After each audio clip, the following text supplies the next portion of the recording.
On vous a dit que vos mains étaient des outils. C'est un mensonge. Ce sont des transmetteurs de force, de pensée, de volonté, d'esprit. Dès que vous avez pu tenir un crayon ou saisir la main de votre mère, le monde a commencé à façonner l'usage que vous en feriez. Écrire proprement, rester assis, plier vos mains, ne les levez que lorsque vous en avez la permission. Ils vous ont appris que vos mains sont des instruments d'obéissance, jamais des instruments de pouvoir. Mais c'est seulement parce qu'ils ont compris quelque chose que vous n'avez pas compris. Vos mains sont un code, un langage, un courant d'énergie qui ne se contente pas de refléter votre état intérieur. Il le crée. Les anciens le savaient. Les yogis, guérisseurs, les mystiques. Ils ne levaient pas les mains pour demander la permission. Ils les levaient pour commander l'énergie, pour réaligner l'intention, pour guérir, pour se connecter, pour diriger les forces invisibles qui les entouraient. Quelque part en cours de route, vous avez oublié. Ou plus exactement, on vous a fait oublier. Il est temps de se souvenir. Bien avant les manuels, les laboratoires et les langues imprimées, il y avait les mains ouvertes, précises, intentionnelles. Les anciens mystiques n'avaient pas besoin de fils ou de machines pour manipuler l'énergie. Ils avaient déjà découvert les outils de transformation les plus avancés, intégrés non pas dans la pierre ou les circuits, mais dans leur propre chair. Ils avaient compris ce que la plupart d'entre nous n'ont jamais su, que vos mains sont des conducteurs d'énergie, capables de diriger les pensées, d'amplifier les intentions et de guérir le corps, non pas métaphoriquement, mais physiquement, neurologiquement et spirituellement. C'est dans les textes anciens des Upanishads, de la Gheranda Samhita et du Tantra Shastra que l'on trouve les premières références aux mudras, des gestes sacrés de la main utilisés pour canaliser l'énergie et débloquer des états de conscience spécifiques. Il ne s'agissait pas de symboles abstraits, il s'agissait de plans. Chaque angle de doigt, chaque connexion entre le pouce et l'extrémité servait un objectif énergétique spécifique. Ces mudras étaient des rituels, certes, mais aussi des mécanismes, des interfaces entre le monde intérieur et le champ énergétique qui nous entoure et nous répond. Lorsque les yogis formaient un Gyan Mudra, le pouce sur l'index, les 3 autres doigts étendus, ils ne se contentèrent pas d'une esthétique spirituelle. Ils reliaient l'intention à l'intuition. Ils signalaient la clarté au système nerveux et éveillaient le calme dans l'esprit. Mais nous l'avons perdu, ou plutôt, nous en avons été détournés. Dans un monde où l'on glisse, tapote, fait défiler et saisit, nos mains sont devenues des outils de consommation, et non d'intention. Les mêmes mains qui ouvraient autrefois des portails ouvrent aujourd'hui des applications.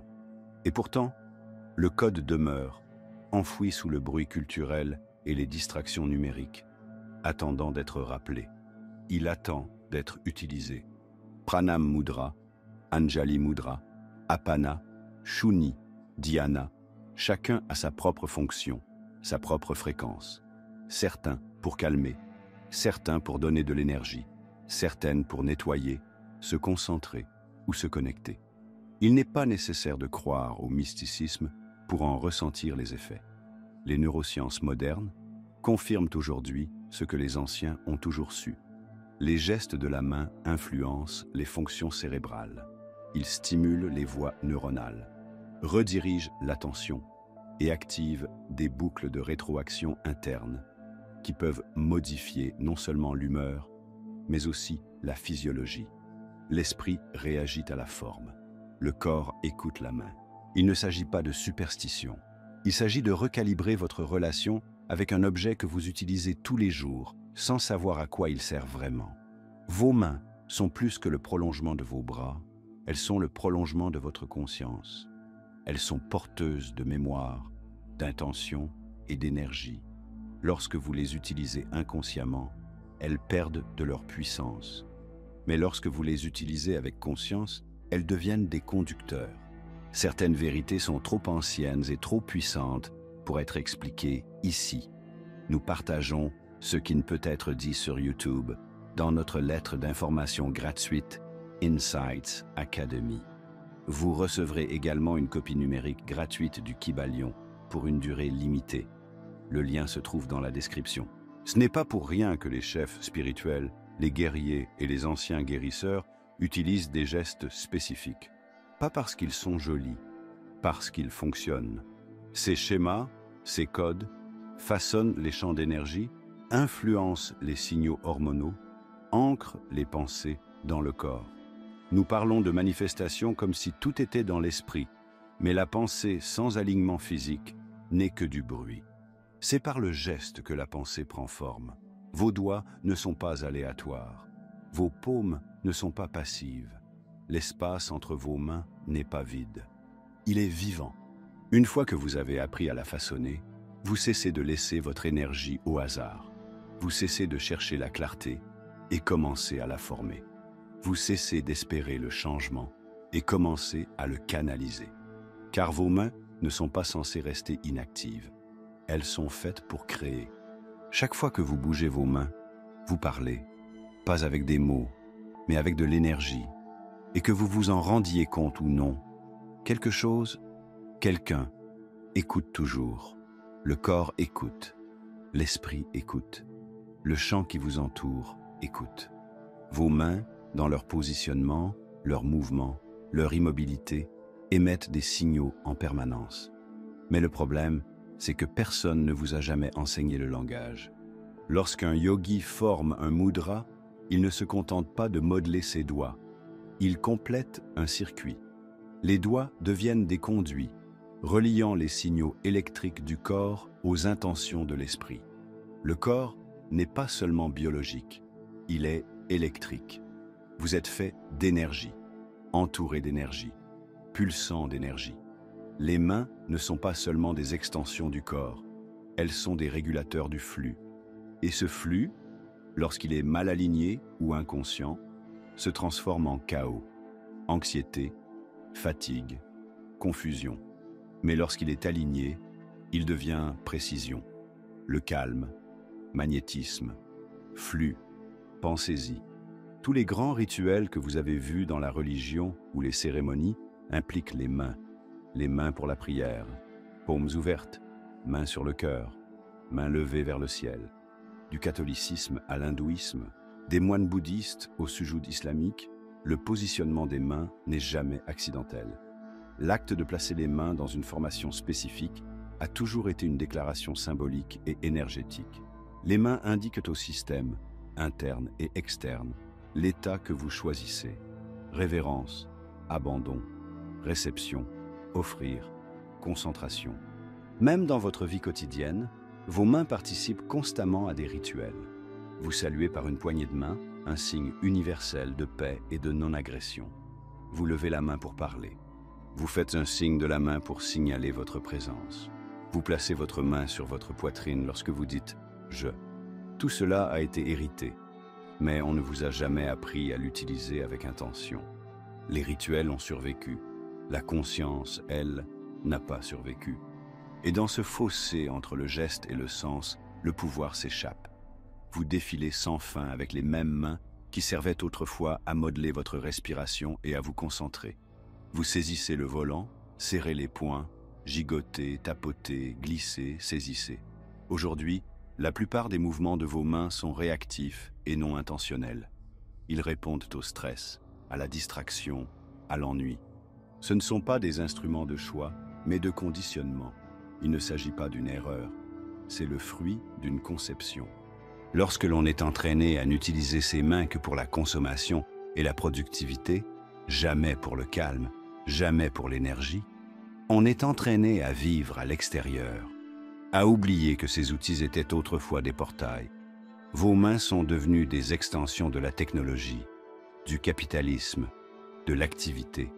Mais pas de vous, pas de votre monde intérieur, pas de votre souveraineté. Les anciens sages ne se préoccupaient pas d'esthétique. Leurs gestes ne relevaient pas de la spiritualité pour l'apparence. Ils étaient des ingénieurs de l'énergie. Ils savaient que les différentes combinaisons de doigts connectaient différents méridiens, des voies d'énergie qui reliaient les organes aux pensées, les émotions à la respiration, l'esprit au corps. Lorsqu'ils touchaient le pouce à l'annulaire, ils ne devinaient pas. Ils éveillaient le prana. la force vitale. Lorsqu'ils maintenaient leurs paumes vers le bas pendant la méditation, ils n'étaient pas polis, ils s'enracinaient dans leur subconscient. Et voici l'essentiel. Même si vous ne croyez pas à tout cela, vos mains continuent de parler. Elles émettent toujours des signaux. Elles envoient de l'énergie et en reçoivent en retour. Que vous en soyez conscient ou non, le circuit est vivant. Et si vous n'apprenez pas à le diriger, quelqu'un d'autre le fait déjà. Car l'énergie ne disparaît pas, elle est réacheminée, elle est absorbée, elle est détournée. Lorsque vos gestes sont inconscients, vous devenez un émetteur sans contrôle qui diffuse de l'anxiété, attire des distractions, renforce des croyances qui ne sont même pas les vôtres. Mais lorsque vous choisissez vos gestes, lorsque vous vous déplacez avec présence, lorsque vous formez le code avec intention, vous devenez magnétique, résonnant, branché sur quelque chose d'ancien et d'intelligent qui attendait que vous vous en souveniez. Le circuit est toujours en marche. La question est la suivante. Êtes-vous enfin prêt à prendre le contrôle du signal? Ce n'est pas pour rien que le chiffre 3 apparaît partout, dans les symboles anciens, dans les doctrines spirituelles, dans l'architecture, la géométrie, la religion, la Sainte Trinité, les 3 pyramides de Gizeh, la triple déesse, Père, Fils, Saint-Esprit, l'esprit, le corps, l'âme. Ce n'est pas une coïncidence, ce n'est pas une superstition, c'est la loi. La loi des 3 est le fondement de toute chose, création, transformation, manifestation. Et lorsque les anciens parlaient de cette Trinité, ils ne se contentaient pas de métaphores, ils évoquaient quelque chose de très réel, de très pratique et de très puissant, l'alignement. Hermès Trismégiste, 3 grands Hermès, était vénéré comme le maître des 3 plans de l'existence, mental, physique et spirituel, non pas séparément, mais ensemble, en union. Car le pouvoir n'est pas seulement dans la pensée, il réside dans la résonance créée lorsque la pensée, la forme et l'esprit se déplacent en harmonie. C'est la Trinité. Et vos mains, lorsqu'elles sont utilisées avec conscience, sont l'outil qui les lie. L'esprit fixe la direction. Le corps forme le geste. L'esprit alimente le courant. Lorsque ces 3 éléments sont alignés, vos mains deviennent plus que de la chair. Elles deviennent des instruments de manifestation. C'est pourquoi les mudras n'ont pas été inventés uniquement pour la beauté ou le rituel. Ce sont des interrupteurs mécaniques, énergétiques et métaphysiques. Un pouce appuyé sur le bout d'un doigt n'est pas une simple posture. C'est un ordre. Il indique au système nerveux d'entrer dans un nouvel état. Il façonne l'énergie avec la même précision qu'un chef d'orchestre façonne le son. Il active quelque chose sous la pensée, sous les mots, et lui donne forme. Mais lorsque ces 3 plans ne sont pas synchronisés, lorsque l'esprit dit une chose, que le corps en fait une autre, et que l'esprit est laissé de côté, vous devenez fragmenté. Vous perdez votre cohérence. Vous devenez une énergie dispersée. Et l'énergie dispersée est faible, elle est bruyante, elle ne peut pas percer la résistance ou attirer les choses que vous dites vouloir. Parce que sans alignement, l'intention n'est qu'un vœu pieux. Regardez comment les gens se déplacent dans le monde. Ils prononcent des mots qu'ils ne pensent pas. Sourire avec des yeux pleins d'épuisement. Ils tiennent leurs mains d'une manière qui trahit leur propre malaise. Leur corps crie ce que leur bouche ne veulent pas admettre. Et ce n'est pas seulement gênant, c'est dangereux. Parce que l'univers ne réagit pas à ce que vous dites. Il réagit à ce que vous êtes, à ce que vous portez, ce que vous rayonnez. Et ce que vous rayonnez passe par les mains. Lorsque vous faites un geste de colère alors que vous essayez de parler en paix, l'énergie est déformée. Lorsque vous priez avec des mains crispées par la peur, le signal est brouillé. Lorsque vous vous fixez des objectifs, mais que vos actions racontent une histoire différente, le courant est bloqué. C'est pourquoi les enseignements hermétiques insistent sur la congruence. Il ne s'agit pas seulement d'avoir des pensées positives, mais de mener une vie qui les reflète, physiquement, émotionnellement, énergétiquement. Les mains sont la clé de cette congruence. Elles ne mentent pas. Elles révèlent votre alignement interne ou son absence. Elles ancrent votre intention dans le monde physique et lorsqu'elles sont utilisées correctement, Elles deviennent le pont entre votre désir et sa manifestation. C'est grâce à eux que l'invisible devient visible. Comment la pensée devient réalité? Imaginez ceci. L'esprit visualise la paix. La respiration se ralentit. Les mains s'appuient sur un mudra de réceptivité. Vous tenez la forme. La forme vous tient. Le système nerveux se calme. Les pensées s'affinent. L'espace autour de vous se transforme. Ce n'est pas de la magie, c'est de la cohérence. Et la cohérence crée le pouvoir. Non pas le pouvoir sur les autres, mais le pouvoir sur le brouillard, le doute, la peur, le bruit d'un monde qui essaie constamment de disperser votre attention. Le monde veut que vous soyez fragmentés parce que les gens fragmentés sont faciles à vendre, faciles à contrôler, faciles à prédire. Mais les personnes alignées, elles se déplacent différemment. Elles se manifestent rapidement. Elles voient à travers les illusions. Elles deviennent souveraines. Et la voie vers cet alignement, vers cette souveraineté, commence par le plus petit choix, ce que vous faites avec vos mains. La plupart des gens n'échouent pas à manifester parce qu'ils ne le veulent pas assez. Ils échouent parce que leur énergie est incohérente. Leurs intentions sont divisées. Leur esprit tend la main, mais leur corps résiste. Leurs paroles parlent d'une réalité, alors que leurs actions en vivent une autre. Et au centre de ce désalignement, inaperçu et souvent ignoré, se trouvent leurs mains, qui diffusent des fréquences qui contredisent les résultats mêmes qu'elles désirent. Chaque fois que vous attrapez quelque chose, que vous parlez d'un rêve ou que vous vous asseyez pour créer, vos mains sont impliquées. Mais si elles bougent par habitude et non par conscience, elles deviennent des agents de bruit. Vous ne pouvez pas parler de pouvoir lorsque vos mains sont agitées par le doute. Vous ne pouvez pas incarner la présence lorsque vos doigts tremblent d'anxiété. Les mains ne se contentent pas de suivre la pensée, elles l'amplifient, la déforment ou l'ancrent. Et la plupart des gens traversent la vie sans savoir qu'ils utilisent leurs mains pour renforcer les schémas énergétiques qu'ils prétendent vouloir fuir. L'intention n'est pas une pensée fugace. Ce n'est pas quelque chose que vous griffonnez sur une note adhésive et que vous espérez. L'intention est une fréquence. C'est un choix qui doit traverser toutes les couches de votre être, votre esprit, votre système nerveux, votre respiration et, oui, vos mains. C'est la raison pour laquelle les anciens rituels accordaient tant d'importance à la manière dont les choses étaient faites et pas seulement à ce qui était fait. Le placement des mains pendant la prière, la méditation, les offrandes, les bénédictions étaient précis, intentionnels, sacrés, parce que les sages savaient quelque chose que nous avons oublié. La forme façonne l'énergie. Le mouvement crée la vibration. La posture est plus éloquente que l'affirmation. Essayez de tenir vos mains ouvertes, les paumes tournées vers le ciel. Respirez. Remarquez le changement, un adoucissement, un sentiment de réceptivité. Vous venez d'entrer dans un état de réception, non pas métaphoriquement, mais littéralement. Votre système nerveux s'adapte, votre concentration s'affine. Vous êtes maintenant ouvert, non seulement sur le plan émotionnel, mais aussi sur le plan énergétique. Maintenant, retournez vos paumes vers le bas. Sentez la mise à la terre, le centrage, la force tranquille. Pressez maintenant vos mains l'une contre l'autre au niveau du cœur.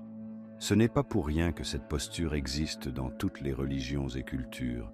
Elle est un signe d'équilibre, l'unité, la prière, la paix. Ce ne sont pas de jolis gestes, ce sont des signatures énergétiques. Elles ont un poids.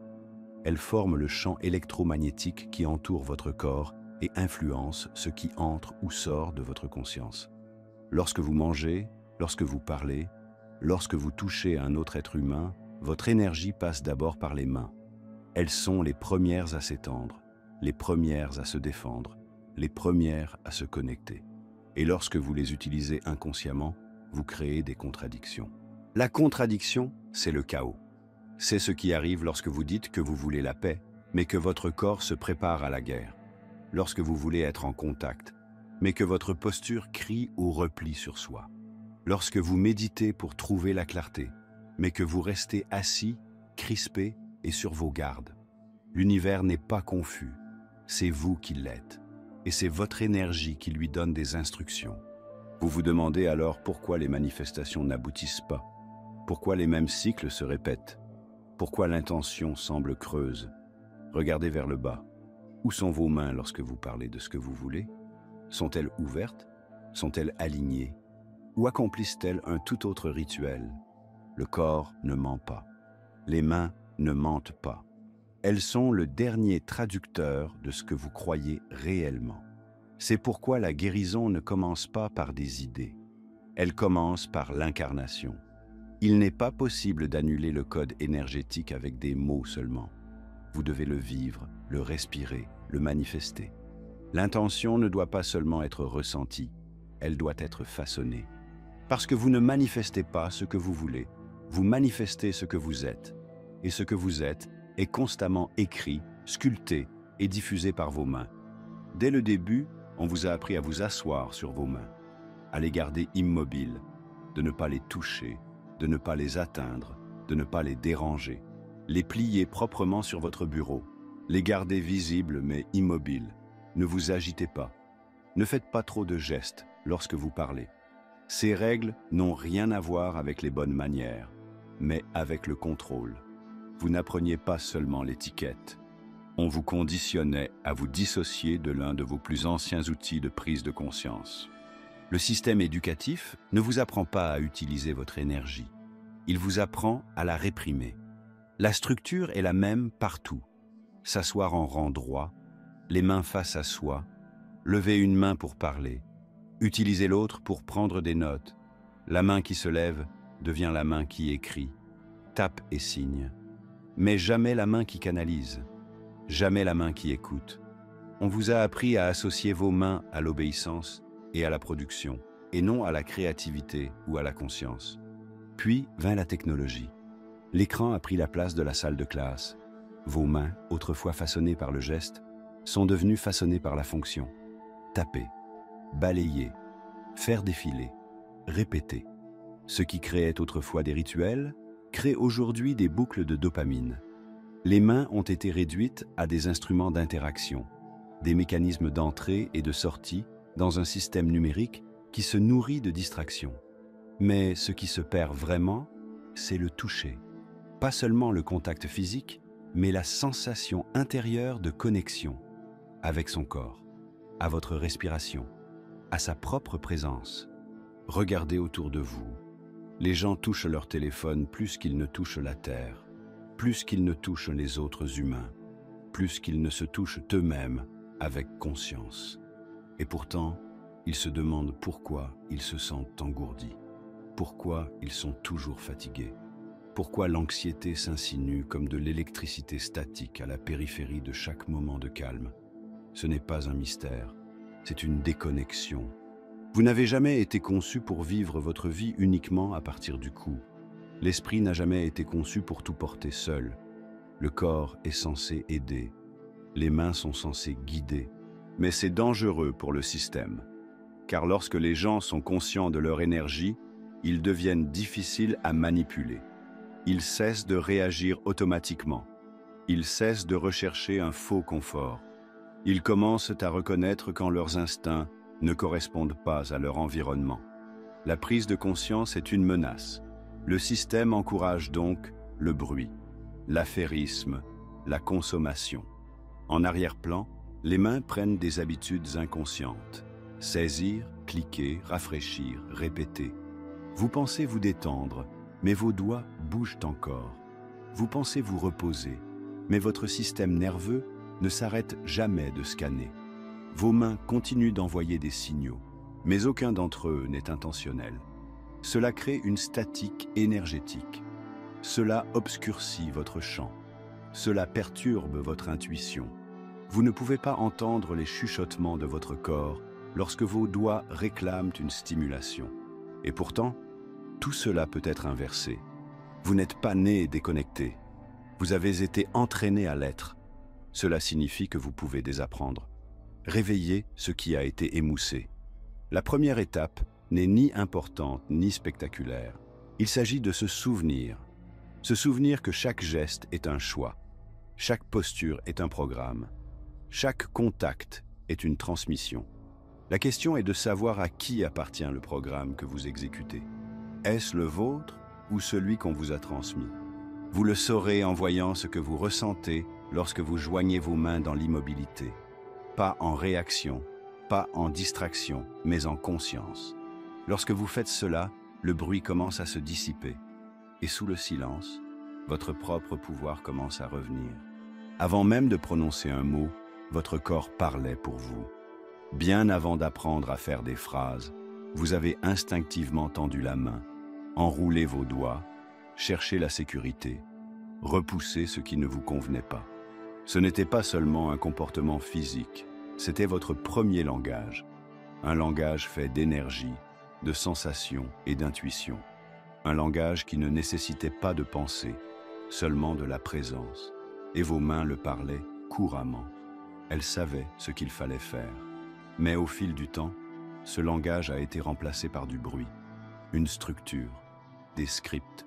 On vous a appris à écouter vers l'extérieur plutôt que vers l'intérieur, d'attendre la permission au lieu de suivre son instinct, à mesurer votre valeur en fonction de votre rendement et non de votre conscience. Aujourd'hui, la plupart des gens vivent dans un état permanent de déconnexion. Ils vivent dans leur tête, essayant de résoudre des problèmes auxquels leur corps a déjà des réponses. Ils recherchent la clarté avec leur esprit tandis que leur système nerveux réclame de l'attention. Mais le corps chuchote, les mains chuchotent. Et si vous n'apprenez jamais à écouter ces chuchotements, vous les prendrez pour du bruit, du stress, une distraction. Alors qu'en réalité, ils sont le point de départ de toutes les percées que vous attendez. Se reconnecter aux mains n'est pas une question d'esthétique. Il ne s'agit pas d'une posture spirituelle.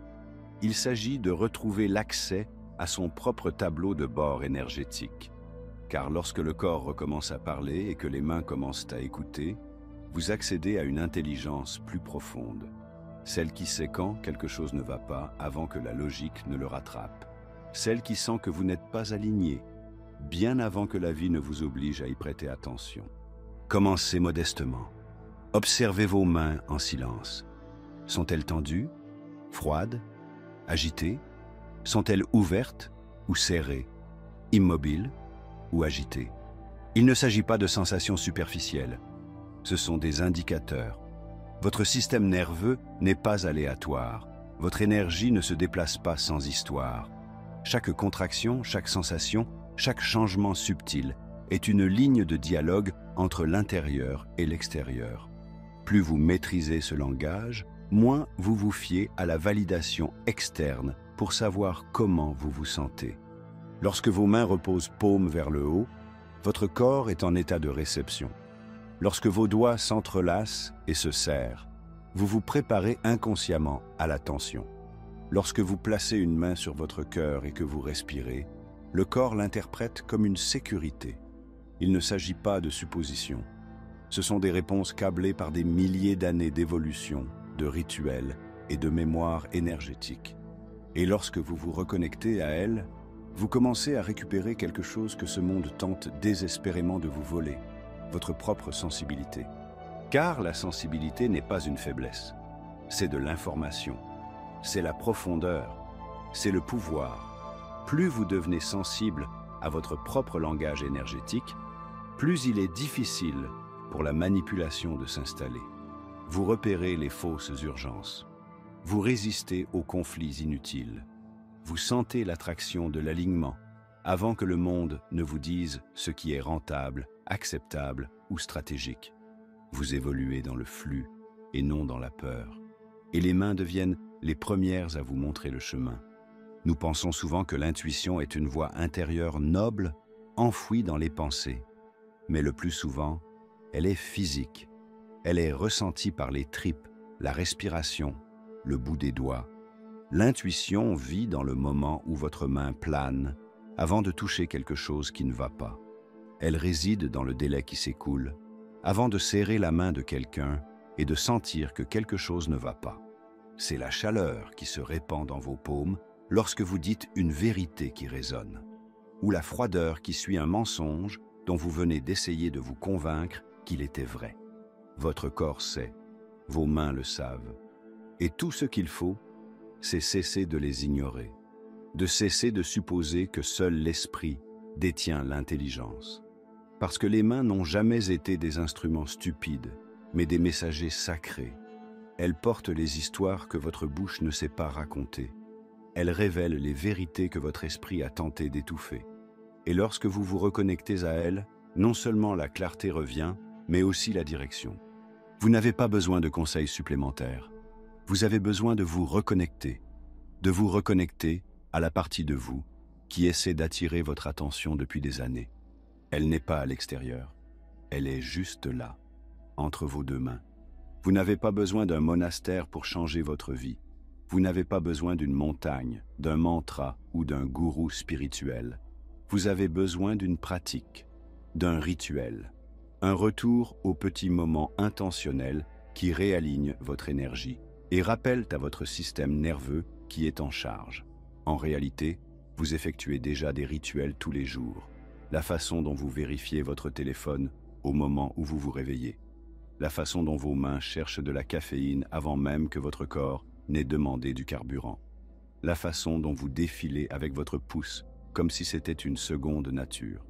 Ce sont aussi des rituels, mais des rituels inconscients. Et chaque rituel entraîne votre champ énergétique, que vous le vouliez ou non. Que se passe-t-il lorsque l'on actionne cet interrupteur? Lorsque vous cessez d'agir par compulsion et que vous commencez à agir avec intention? Votre énergie change. Votre attention devient magnétique. Votre présence devient incontestable. Et cela ne demande pas des heures de pratique. Il faut de la constance.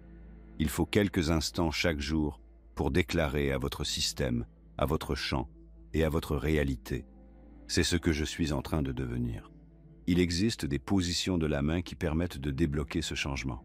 Des positions anciennes, pratiquées en silence par les yogis, les mystiques et les guérisseurs. Il ne s'agit pas de superstition, mais de circuits sacrés, associés à la respiration, à la conscience et à la clarté émotionnelle. Elles deviennent des clés pour reprogrammer l'espace autour de vous et l'espace intérieur.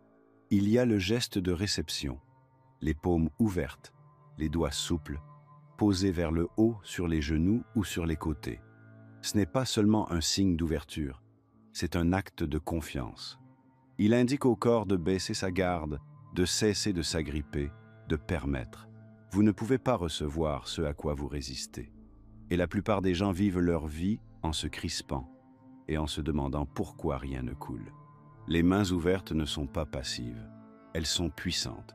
Elles disent « Je suis prêt, je suis là, je suis suffisamment clair pour accueillir ce qui vient ».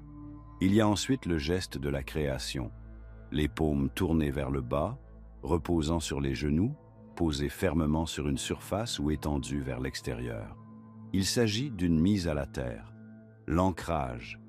Lorsque vos pensées s'envolent, lorsque vos émotions semblent vous échapper, le fait de placer vos mains vers le bas est un ordre silencieux de retour, de construire, de stabiliser. Vous n'êtes pas perdu, vous êtes dispersé. Et c'est ainsi que vous vous rassemblez à nouveau. Puis, le geste d'unification, Anjali Mudra, les paumes pressées l'une contre l'autre au niveau du cœur, un symbole universel de révérence, de prière, de respect, mais aussi d'alignement. Gauche et droite, le féminin et le masculin, donner et recevoir, l'esprit et le cœur. Au moment où vos mains se rencontrent au centre de votre poitrine, votre énergie suit. Vous redevenez un tout. Ce n'est pas une cérémonie pour l'apparence, c'est une intégration. Et cela a du poids, même si vous ne comprenez pas encore pourquoi. Il n'est pas nécessaire d'être parfait pour commencer. Vous n'avez pas besoin de connaître le nom de chaque mudra ou les chakras qu'ils influencent. Il suffit de commencer. Choisir la présence plutôt que la réaction. Le calme plutôt que le bruit. Prendre un moment chaque matin, une respiration chaque soir, pour vous rappeler que votre énergie n'est pas aléatoire, elle est programmable. Et c'est vous qui la programmez. Le monde veut que vous l'oubliez. Il veut que vous soyez réactif, à la dérive, pris dans une boucle de distraction et de désir. Mais un simple geste, fait avec sincérité, peut vous ramener à vous-même plus rapidement que n'importe quelle affirmation ou vidéo de motivation, parce qu'il ne se contente pas de changer votre état d'esprit. Il change votre fréquence. C'est le pouvoir d'un rituel énergétique quotidien, pas pour la performance, pas pour l'esthétique, mais pour le réalignement, pour la vérité, pour se souvenir. Vous n'avez jamais été destiné à vivre dispersé. Vous avez été conçu pour vivre de manière dirigée, magnétique et claire. Et cela commence, pas demain, pas dans un avenir lointain, mais dans la prochaine respiration, le prochain moment, le prochain choix de placer vos mains, consciemment, dans le champ de votre devenir. L'énergie n'est jamais neutre. Elle est toujours en mouvement, toujours en train de réagir, toujours en train d'être façonnée, soit par vous, soit par quelque chose d'autre. Et lorsque vous ne la dirigez pas consciemment, elle ne reste pas inactive. Elle est détournée, détournée. Il est orienté vers les intentions de quelqu'un d'autre. Les courriels, les publicités, les fils d'actualité qui défilent, le stress, la tension, tout cela a un coût. Et la monnaie est votre énergie. Vous payez chaque distraction en attention. Vous payez pour chaque geste d'anxiété dans la concentration. Vous payez chaque action mal alignée par l'érosion de votre propre clarté. Mais le pire, c'est que souvent, vous ne vous en rendez même pas compte. Lorsque vous négligez votre champ d'énergie, il ne disparaît pas. Il devient poreux. Il se remplit de ce qui est le plus fort et non de ce qui est vrai. Vous commencez à réagir au lieu de choisir. Vous commencez à vous sentir épuisé pour des raisons que vous ne pouvez pas expliquer. Vous adoptez des humeurs qui ne sont pas les vôtres, des pensées qui ne sont pas les vôtres, une urgence qui n'était pas censée être la vôtre. Tel est le coût de la passivité énergétique. Et vos mains, les instruments les plus puissants de l'intention énergétique, sont utilisés non pas pour protéger ou diriger, mais pour obéir. Chaque moment passé à renforcer inconsciemment le rythme de quelqu'un d'autre est un moment où vous renoncez au vôtre. La main que vous utilisez pour vérifier votre téléphone au lit, avant même d'avoir reconnu votre respiration. Sur quoi se branche-t-elle? À quelle fréquence s'ancre-t-elle? La façon dont vous serrez les poings par frustration, la façon dont vous tapez des messages avec du ressentiment dans les doigts, la façon dont vous continuez à chercher des choses qui ne vous nourrissent pas. Ce ne sont pas des actions neutres, ce sont des accords, des rituels tacites qui façonnent votre état, votre vibration et vos résultats. Et le système compte là-dessus. Il est construit autour de votre déconnexion. Il a besoin de votre énergie pour rester fragmenté, dispersé, instable. Parce que les personnes fragmentées sont faciles à influencer, faciles à commercialiser, faciles à guider dans des boucles de distraction où l'illusion du contrôle suffit à les rendre dociles. Vous pensez faire des choix, mais vos gestes ont été automatisés, conditionnés, programmés pour répondre aux stimuli sans poser de questions. Et c'est là le véritable danger. Non pas que vous soyez contrôlé par la force, mais que vous ne remarquiez jamais que cela s'est produit. Et si au contraire vous commenciez à reprendre vos gestes, et si chaque fois que vous ouvriez la main, vous ouvriez votre conscience, et si chaque fois que vous pressiez vos paumes l'une contre l'autre, vous signaliez à votre système que vous revenez à vous, non pas comme une performance mystique, mais comme une rébellion tranquille contre tout ce qui tente de vous éloigner de votre propre centre. Car c'est ce que le geste conscient est vraiment. C'est une déclaration, une impulsion à travers le chant qui dit « Je sais qui je suis, je sais qui je suis, je sais ce que je veux, je sais ce que j'appelle ». Le chant écoute, l'énergie suit, mais seulement si vous dirigez. Vous ne pouvez pas vous permettre de rester passif avec votre pouvoir. Pas maintenant, plus maintenant. Nous vivons une époque où l'énergie est la nouvelle monnaie et où la clarté est la nouvelle révolution. Ceux qui apprennent à maîtriser leur état, à diriger leur attention et à ancrer leurs intentions façonneront l'avenir. Tous les autres seront emportés dans la tempête de quelqu'un d'autre. Vos mains sont soit des outils de création, soit des moyens de contrôle. Et c'est à vous de décider lequel. Mais ne rien faire reste une décision. La question est donc la suivante. Combien de temps allez-vous continuer à déverser votre énergie dans des systèmes qui n'ont jamais eu votre intérêt à cœur? Parce qu'au moment où vous choisissez différemment, lorsque vous façonnez vos gestes, alignez vos intentions et agissez à partir de votre présence, vous commencez à changer non seulement votre énergie, mais aussi votre ligne de temps. Vous devenez celui qui façonne la réalité et non celui qui y réagit. Et ce changement, aussi subtil soit-il, est le point de départ de tout véritable pouvoir.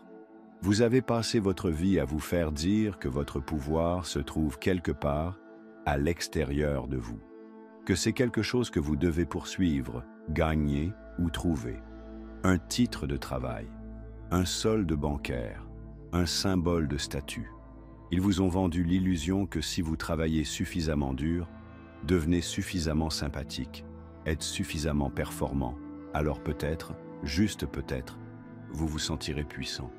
Mais cela n'a jamais été du pouvoir. C'était de l'approbation déguisée en but.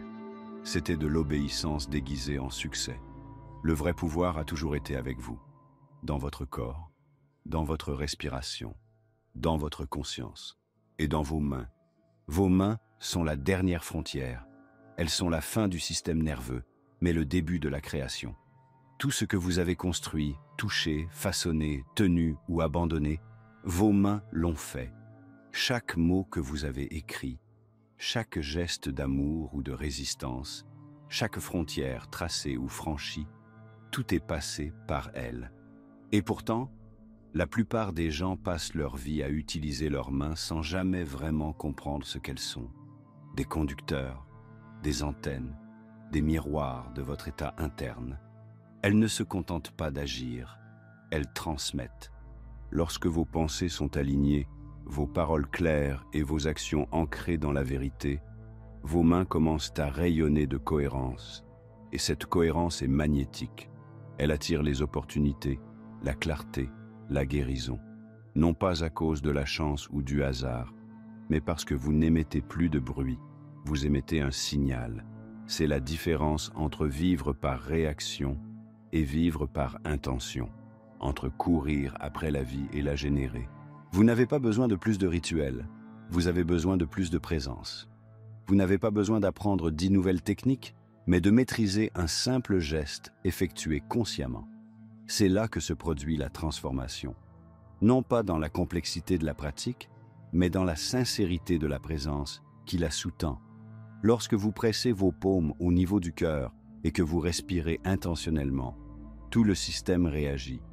Votre esprit ralentit, votre respiration s'approfondit. L'énergie qui vous entoure se recalibre, parce que votre corps reconnaît ce que votre ego a oublié. Le rituel est un souvenir, le geste est un langage. Et lorsqu'il est parlé couramment, il change tout. Vous n'êtes pas ici pour échapper à votre vie. Vous êtes ici pour l'incarner, pleinement, avec ferveur, consciemment. Vos mains sont le pont entre l'invisible et le visible, la pensée et l'acte, l'idée et le résultat. Lorsque vous touchez votre propre cœur, vous n'offrez pas seulement du confort, vous créez de la cohérence. Lorsque vous tenez vos mains ouvertes dans l'immobilité, vous ne faites pas rien, vous vous préparez à recevoir. Lorsque vous bougez vos doigts avec conscience, vous tracez de nouveaux schémas neuronaux, vous réécrivez des histoires, vous récupérez votre propre signal dans le bruit. Et cela ne s'arrête pas à vous. Chaque fois que vous vous réappropriez un geste, vous créez un espace pour que quelqu'un d'autre puisse faire de même. Vous leur rappelez, sans dire un mot, que leur énergie leur appartient, que son corps est intelligent, que leur présence suffit. Vous devenez une révolution silencieuse, une action consciente à la fois. Car il ne s'agit pas seulement de mains, il s'agit de souveraineté, de revenir à la partie de vous qui n'a jamais été conditionnée, jamais brisée, jamais perdue. La partie qui a toujours su comment façonner l'énergie, dire la vérité, occuper l'espace et construire l'avenir, sans permission, sans excuse. Et si vous avez suivi jusqu'ici, si votre corps a acquiescé, si votre respiration s'est ralentie, ne serait-ce qu'un peu, alors vous le savez déjà. Quelque chose d'ancien se réveille en vous. Quelque chose qui n'a pas besoin d'être convaincu, juste de se souvenir. Voici donc votre invitation. Non pas à suivre, mais à ressentir. Non pas à copier, mais à se réapproprier. À intégrer cette connaissance dans vos journées, vos gestes, votre travail, vos relations. À remettre vos mains en ligne. Non pas pour le plaisir d'un rituel, mais pour se rappeler qui l'on est quand personne ne nous regarde. Parce qu'en fin de compte, il ne s'agit pas de devenir quelqu'un de nouveau. Il s'agit de redevenir qui vous étiez avant que le monde ne vous dise qui vous deviez être. Et dès que vos gestes correspondront à cette vérité, le monde qui vous entoure n'aura d'autre choix que de réagir. Dès que vous commencez à vivre cet alignement, vous ne vous contentez pas d'emprunter un nouveau chemin, vous le façonnez. Avec chaque mouvement, chaque choix, chaque respiration, chaque main. Si vous n'avez pas encore rejoint Insights Academy, c'est le moment. Vous ne manquez pas seulement de connaissances, vous manquez de contact. À l'intérieur, nous partageons ce qui ne peut être dit ici. Et pour une durée limitée, vous recevrez également une copie numérique gratuite du Kybalion pour approfondir votre compréhension des principes anciens que vous venez de commencer à découvrir. Si cette vidéo vous a touché, faites-le nous savoir en commentant « J'ai compris ».